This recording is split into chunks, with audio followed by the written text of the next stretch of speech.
Boa noite, está no ar o Notícias da Hora pela sua TV Tiradentes. Após vitória nas urnas pela quarta vez na história, Amazonino Mendes explica em entrevista coletiva as primeiras ações como governador eleito. Assim que saiu o resultado da eleição, uma multidão correu para o comitê de Amazonino Mendes no bairro Dom Pedro. O clima foi de festa com apoteose na chegada do governador eleito. Amazonino começou a coletiva relembrando duas pessoas que foram importantes para ele. A esposa, já falecida, Dona Tarsila, e o ex-governador e guru, Gilberto Mestrinho.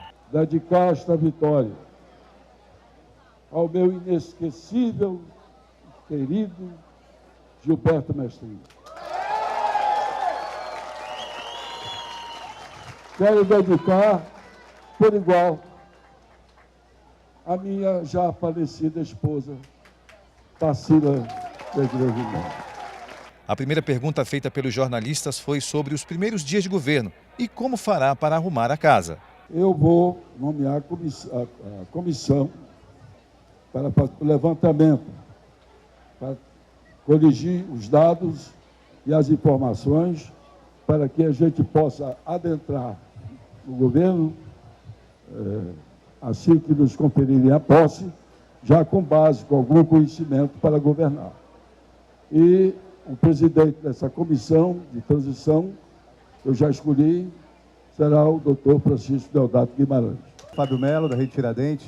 Está confirmada a sua viagem a Brasília, amanhã o encontro com o presidente Temer. É isso mesmo? Queria que o senhor explicasse melhor sobre isso. Acompanhado do senador Omar Aziz e do deputado federal Walter Avelino, deverei viajar amanhã às 11 horas da manhã, exatamente com esse objetivo.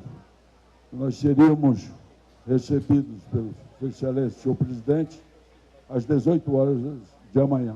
Questionado sobre mágoa ou rancor contra o adversário de eleição, o senador Eduardo Braga, Amazonino disparou. Que ele cuide bem da sua função, senador, e ele é um amazonense e que, em razão da função que exerce, as portas estão abertas para ele, naturalmente. E o que ele puder fazer pelo Estado do Amazonas será bem-vindo. E eu acho que é por aí, o nosso caminho é esse. Amazonino só pensa agora na diplomação e na posse para poder, de fato e de direito, governar o Amazonas pela quarta vez na história.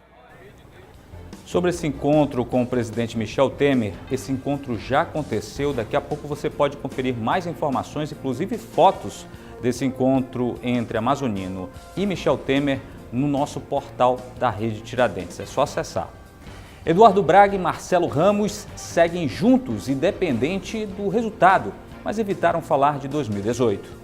Com um discurso humilde, o candidato derrotado nas eleições suplementares do PMDB, Eduardo Braga, iniciou a coletiva após o resultado das eleições, desejando sorte ao candidato eleito. Queremos mais uma vez agradecer os votos que tivemos tanto na capital quanto no interior e desejar ao amazonino que ele possa fazer o melhor pelo Amazonas. E evitou falar de 2018, disse não ter planos para agora. A gente ainda nem molhou o bico. Nós acabamos de sair de uma eleição, eu agora vou ficar um pouco com a minha família, vou ficar um pouco com a Sandra, com as minhas filhas. Sou senador da República, tenho que retomar minhas funções no Senado da República. E depois a gente vê o futuro. Apesar de não confirmarem se serão candidatos em 2018, Braga e Ramos declararam que a aliança entre os dois permanece e que qualquer decisão a ser tomada será de acordo entre os dois. E ainda é muito cedo para conversar sobre 2018, mas certamente o nosso projeto em 2018 partirá de um diálogo em torno da aliança que nós construímos nessa. O que não quer dizer que essa aliança se configure na frente, mas certamente não há mais chance de nós não partirmos para um projeto 2018 sem o diálogo em torno dessa aliança que nós construímos. Os dois destacaram o momento que vive a política no país.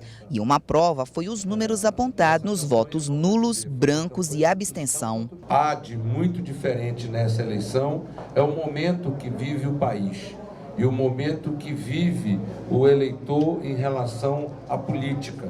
Tanto é que nós tivemos entre abstenção, voto nulo e voto branco nesta eleição, quase 50% dos votos. O que mostra que efetivamente o Brasil quer um novo sistema, um novo modelo político, que o Brasil e o Amazonas demonstrou isso. Essa é a primeira eleição que acontece a nível estadual, pós Lava Jato, pós todas essas questões, e o povo deu uma demonstração. Braga encerrou dizendo que o partido não vai perseguir o governador eleito, mas que vai cobrar o que for preciso. Governador eleito vai ao TCE pedir o cancelamento de convênios, contratos, pagamentos e licitações feitas pelo governo interino. A visita ao Tribunal de Contas do Estado foi o primeiro compromisso oficial de trabalho do novo governador eleito, Amazonino Mendes. O governador falou sobre o motivo da visita. Nós ganhamos a eleição para um prazo curto, com uma ideia firme de reconstrução do Estado. Temos um governador interino que não age como tal. Ao reverso, faz pagamentos impróprios para a interinidade, faz projetos impróprios para a interinidade e compromete ainda o futuro com licitações. Isso tudo é inapropriado. E sabendo que o Estado está numa situação crítica, sobretudo do ponto de vista fiscal, financeiro, a gente está aqui no tribunal para ver se toma alguma atitude de salvaguarda do Estado. Acompanhado de deputados estaduais, Amazonino se reuniu com conselheiros e com o presidente do TCE, Ari Moutinho, para tratar sobre a questão. Segundo o Amazonino, há pagamentos de 600 milhões de reais feitos pelo Estado que são questionáveis. Ele já pagou mais de 600 milhões, sem computar o mês de agosto, e isso diz tudo. Ninguém vai especificar os pagamentos, seria ocioso, que a lista é enorme, né? Ele, na verdade, teria que ficar adstrito aos pagamentos essenciais. A reunião durou menos de 30 minutos e, de acordo com o presidente do Tribunal de Contas do Estado, Ari Moutinho, nesta terça-feira, o TCE deve colocar em pauta o questionamento do governador eleito. Ouvimos os questionamentos, as sugestões, as ponderações do governante eleito e iremos, em sessão do Tribunal Pleno, tomar as devidas medidas após as proposituras do Tribunal, do Procurador-Geral de Contas, Procurador Carlos Alberto, que ouviu a todas as reivindicações do governador eleito. A reportagem da Rede Tiradentes entrou em contato com a Assessoria de Comunicação do Estado sobre a solicitação de bloqueio das contas do governo, mas até o fechamento desta matéria, a administração estadual ainda não havia sido notificada oficialmente sobre o fato. Após quase 3 anos à frente da Secretaria de Segurança Pública do Estado, Sérgio Fontes pede exoneração do cargo. Entre os motivos alegados, a falta de recursos para desenvolver os projetos relativos à segurança. Sérgio Lúcio Mar dos Santos Fontes assumiu o cargo de secretário de Segurança Pública do Amazonas em janeiro de 2015, no início do governo de José Melo. Na época, substituiu o então secretário, Coronel Paulo Roberto Vital. Sérgio Fontes é delegado da Polícia Federal, onde também foi superintendente. Durante os 2 anos e 8 meses que ficou à frente da SSP Amazonas, bateu recorde na apreensão de entorpecentes e também priorizou as parcerias com instituições das Forças Armadas e da própria Polícia Federal. Mais recentemente, a imagem da Secretaria de Segurança e do próprio secretário foram arranhadas por informações de aumento da criminalidade, fato explorado maciçamente pela campanha eleitoral para governador. O pedido de exoneração de Sérgio Fontes foi feito ao governador interino Davi Almeida ainda no início do mês, mas só agora foi efetivado. O então ex-secretário de Segurança Pública do Amazonas não quis falar com a imprensa, deixou apenas uma carta na qual diz que entre os motivos da decisão está a falta de recursos para poder continuar os projetos à frente da Secretaria. Segundo Sérgio Fontes, abre aspas, ao contrário de anos anteriores, marcados pela pujança econômica no Estado e no país, enfrentamos em nossa gestão gigantescas dificuldades econômicas que determinaram a cada ano sucessivas reduções orçamentárias e contingenciamentos financeiros que impactaram nosso planejamento. Porém, mantivemos ações sistemáticas de enfrentamento ao crime organizado durante todo o período, conforme estão a corroborar os inéditos e históricos números da apreensão de drogas e de prisões. Fecha aspas. Assim como Fontes, o corregedor-geral da SSP, delegado Leandro Almada, também pediu exoneração. Assumiu o comando da SSP interinamente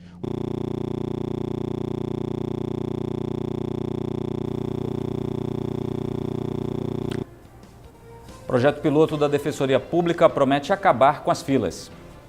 O projeto começou nesta segunda-feira aqui no Parque Alvorada e o objetivo da Defensoria Pública do Estado do Amazonas é reduzir o número de filas para agendamento, de acordo com a defensora pública Sara Lobo. Eu não seria tão pretensiosa de dizer que as filas deixaram por completo de existir, mas eu acredito que um grande avanço vai ocorrer a partir desse momento, que é a implementação do DISC 129 para atendimento de família aqui na Zona Centro-Oeste.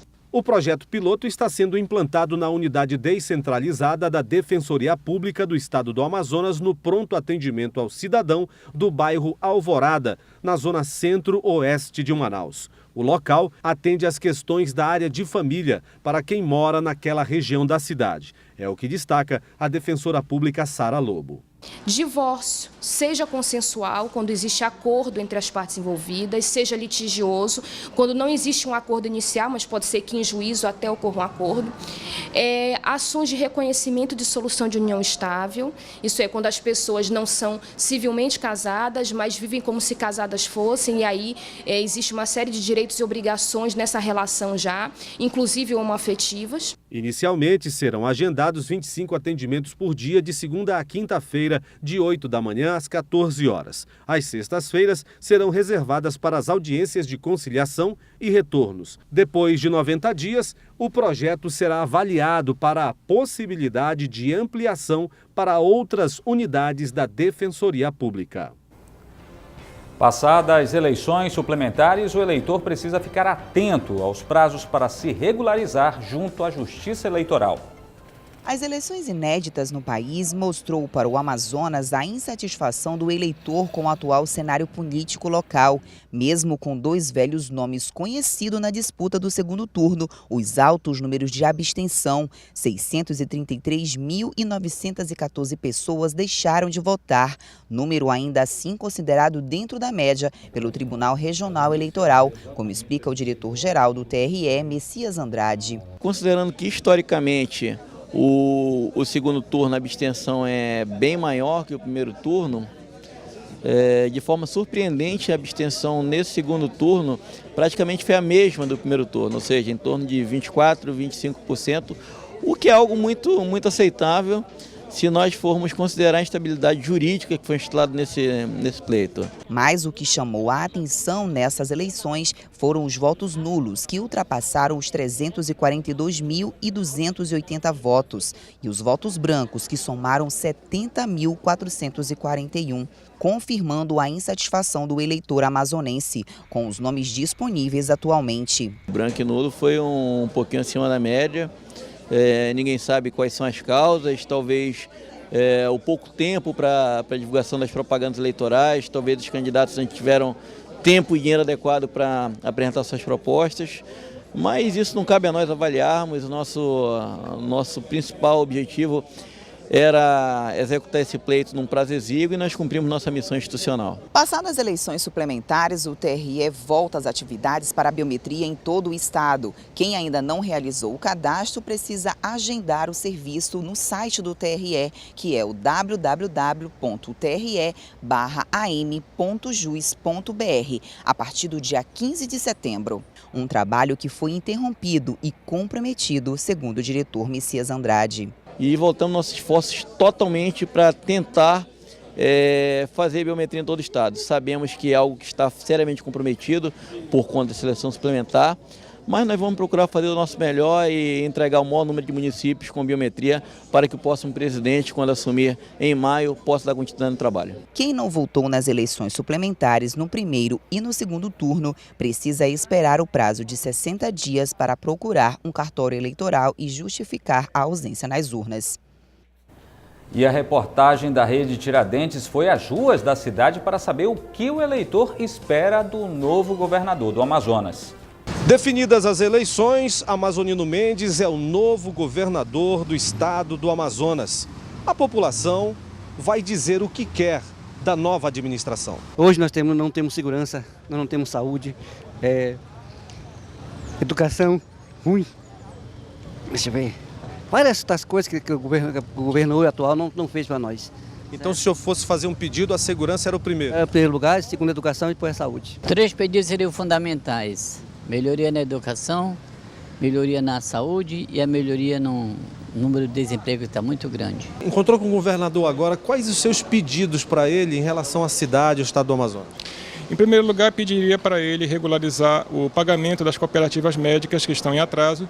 E, em segundo lugar, dar uma atenção especial para a segurança pública. Está muito caótica aqui em Manaus. Eu pediria mais segurança, né? Porque em Manaus está muito difícil a situação, cada vez pior, entendeu? Nós não temos mais segurança em nenhum lugar onde passamos, entendeu? Então, fica difícil a situação do povo do Amazonas, cada vez pior. Saúde, atenção nos hospitais, nas escolas, os transportes. E a segurança da cidade, do povo. Então, está dado o recado. A população quer segurança, educação, quer saúde. Marcos Pontes, para a Rede Tiradentes. Moradores denunciam furto de fios elétricos, luminárias e até seixo do viaduto da Manaus 2000, na General Rodrigo Otávio, no Japim. As informações com o repórter Fábio Melo. Amigo da Rede Tiradentes, a nossa equipe de reportagem tem recebido algumas denúncias de alguns procedimentos na área da Manaus 2000, na verdade entre a Manaus 2000 e a Silves, no viaduto. Bem embaixo dele tem pessoas que estão retirando o seixo, o material que fica aqui nas proximidades. Se descobriu que esse material aqui pode ser utilizado em algumas construções. Então esse pessoal tem vindo aqui, nossa equipe chegou a flagrar um casal que estava retirando o seixo daqui, colocando, encheu um carrinho de mão e levou para uma área onde está tendo uma construção aqui perto. Então fica esse nosso registro aqui dessa irregularidade. Você pode denunciar isso também para a polícia, é uma forma de também você estar contribuindo para o patrimônio público da nossa cidade. Uma outra situação que se constatou por aqui foi a questão da fiação elétrica, que se arranca bastante por aqui, as luminárias que tem próximo a esse viaduto, que também já estão começando a ser arrancadas por conta desse vandalismo. Esse é o registro da Rede Tiradentes. Eu volto aos estúdios. Fábio Melo, para a Rede Tiradentes. Lamentável, né? Vereador tenta apoio da população para reduzir taxa de esgoto junto à concessionária prestadora do serviço. A taxa de esgoto em Manaus é a quinta mais cara entre 100 cidades do Brasil e pior, sem receber o serviço. É comum o número de clientes insatisfeitos com o valor pago e com o serviço não prestado. Para tentar reverter esses valores, o vereador Chico Preto está mobilizando a população em bairros para acolher assinaturas e fazer com que Manaus seja a primeira cidade brasileira a ter uma lei aprovada por iniciativa popular. Aqueles que pagam a tarifa de esgoto e até mesmo aqueles que não pagam, acham que a tarifa ela é injusta, muito cara, 100%. Em outros lugares do Brasil, Pernambuco, Bahia, essas tarifas para as residências começam com 30%. E em Manaus é 100% e ninguém questiona. As reuniões começaram pelos conjuntos habitacionais que pagam taxa de esgoto. Entre eles, o Viver Melhor, que é destinado a famílias de baixa renda, assim como o Prosamin. Mas também estão sendo expandidos para toda a cidade. Para a proposta ser aprovada e levada à Câmara de Vereadores, são necessárias 12.500 assinaturas, que representam 1% do eleitorado da cidade de Manaus. Mas a população mobilizada e conseguindo reunir 12.500 assinaturas, 1% do eleitorado da cidade de Manaus, a Câmara Municipal está obrigada a discutir, a votar e, na minha opinião, aprovar essa demanda da população. Por isso que essa mobilização é iniciativa popular. O vereador explica como está funcionando a mobilização e como as pessoas podem participar. Nós temos hoje aproximadamente 150 pessoas mobilizadas, colhendo assinaturas, falando com outras pessoas e colhendo assinaturas juntamente com os dados do título eleitoral, que é o documento que a lei fala que é o documento necessário para você fornecer as informações. Esses documentos serão checados, essas assinaturas serão conferidas posteriormente. Então a gente tem 150 pessoas já mobilizadas fruto dessas reuniões. Se você tem interesse em ajudar a mobilizar na sua comunidade, no seu bairro, na sua rua, você pode ir conosco na Câmara Municipal de Manaus, Gabinete 18. A página no Facebook é Por uma Tarifa de Esgoto Mais Justa. Agendamento para castração de animais no setor de zoonoses gera tumulto na zona oeste de Manaus. Mais de 200 pessoas amanheceram no setor de zoonoses na Avenida Brasil Compensa, Zona Oeste, na manhã desta segunda-feira para agendar a castração de animais. Porém, um comunicado na entrada do local informa que o atendimento não seria mais presencial, e sim por meio do 0800 280 8280 e a partir do dia 30 de agosto, quarta-feira. O problema é que na semana passada várias pessoas foram ao setor e, segundo elas, os servidores disseram que até esta segunda-feira o agendamento seria presencial. Foi aí que começou a confusão. A dona de casa Maria das Dores Pereira estava indignada. Vim segunda, vim terça, vim quarta, vim quinta. Quando foi sexta-feira, vim de novo. Aí eles disseram que seria hoje, dia 28, chegar cedo, porque dava muita gente, para fazer o agendamento. Quando eu cheguei aqui, mais ou menos às 6 da manhã, que eu já cheguei muito tarde, tinha mais de 100 pessoas, só que eles já tinham conquistado as pessoas voltarem para sua casa, que o agendamento ia ser por um sistema. A aposentada Beveneta Cordeiro também ficou revoltada quando soube que não seria possível fazer o agendamento para castrar o animal de estimação. Nós agendamos dia 28 para vir para cá às 5 horas da manhã. Aí nós viemos, 5 horas da manhã. Tinha mais de 50 pessoas na fila, tudo que eles disseram pelo telefone aqui para marcar. E que o agendamento no telefone ia ser em setembro. A funcionária pública Grace Kelly conta que na semana passada esteve no setor de zoonoses e foi informada que poderia ir ao local, pois o atendimento seria presencial nesta segunda-feira. Eu vim que sexta-feira o rapaz falou, vai agendar dia 28, segunda-feira, terça-feira e quarta-feira.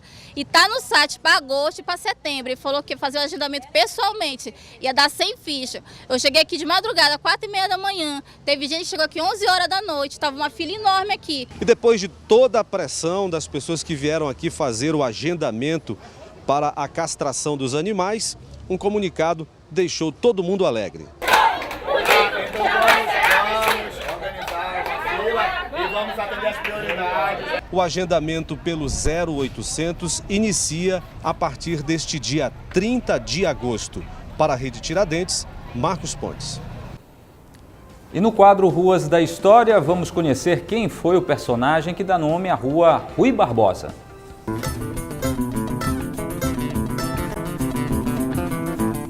Ruas da História, com Andréa Vieira.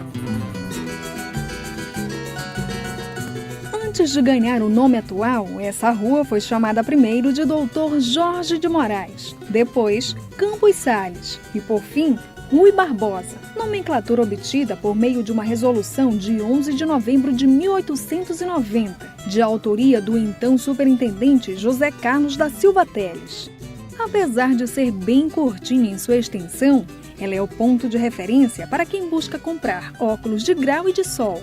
É na rua Rui Barbosa que se concentra o maior número de óticas no centro de Manaus. Tem para todos os gostos e bolsos. A rua Rui Barbosa foi uma das primeiras a serem beneficiadas com asfalto quando o centro começou a ser urbanizado. Baiano de Salvador, Rui Caetano Barbosa de Oliveira foi um político, diplomata, advogado e jurista brasileiro, um dos intelectuais mais importantes do Brasil. Seu trabalho influencia o mundo jurídico até hoje. Foi membro fundador da Academia Brasileira de Letras e presidente dela entre 1908 e 1919. 15 de novembro de 1889, Proclamação da República. O bacharel Rui Barbosa é nomeado vice-chefe do governo provisório e ministro da Fazenda. Com a queda do Império, era preciso elaborar leis adequadas ao novo regime. Rui Barbosa foi o revisor da primeira Constituição Republicana do país. A Lei Magna de 1891 seguia o modelo americano. Previa a federação, o presidencialismo e a divisão dos poderes entre legislativo, executivo e judiciário. Em 1907, Rui Barbosa, então vice-presidente do Senado, representou o Brasil na segunda Conferência da Paz em Haia. Sua atuação nessa conferência lhe rendeu o apelido de o Águia de Haia. Teve papel decisivo na entrada do Brasil na Primeira Guerra Mundial. Em 1909, Rui Barbosa lança a inflamada campanha civilista. Sai candidato à presidência da República pela primeira vez contra o Marechal Hermes e perde. Candidata-se novamente em 1919, mas é novamente derrotado nas urnas, só que dessa vez por Epitácio Pessoa. Apesar de ser considerado um ícone do republicanismo brasileiro, Rui Barbosa se desencantou com o sistema político que ajudou a implementar, realizando vários comentários antirrepublicanos em seus últimos anos de vida. Ao longo de sua história, Rui Barbosa consagrou-se como notável orador, jurista respeitado e defensor das liberdades e direitos humanos. O Águia de Haia, Rui Barbosa, morreu em 1º de março de 1923, aos 74 anos, e hoje é um nome nas ruas da história. E esta edição do Notícias da Hora vai ficando por aqui. Para rever as reportagens exibidas nesta segunda-feira, acesse nosso canal de vídeos na internet. O endereço é youtube.com/tvtiradentes. E você pode mandar sua sugestão de pauta para o nosso e-mail, redacal@redetiradentes.com.br, ou ligue para a nossa redação, 3616-3800. Obrigado por sua companhia, excelente noite e até amanhã.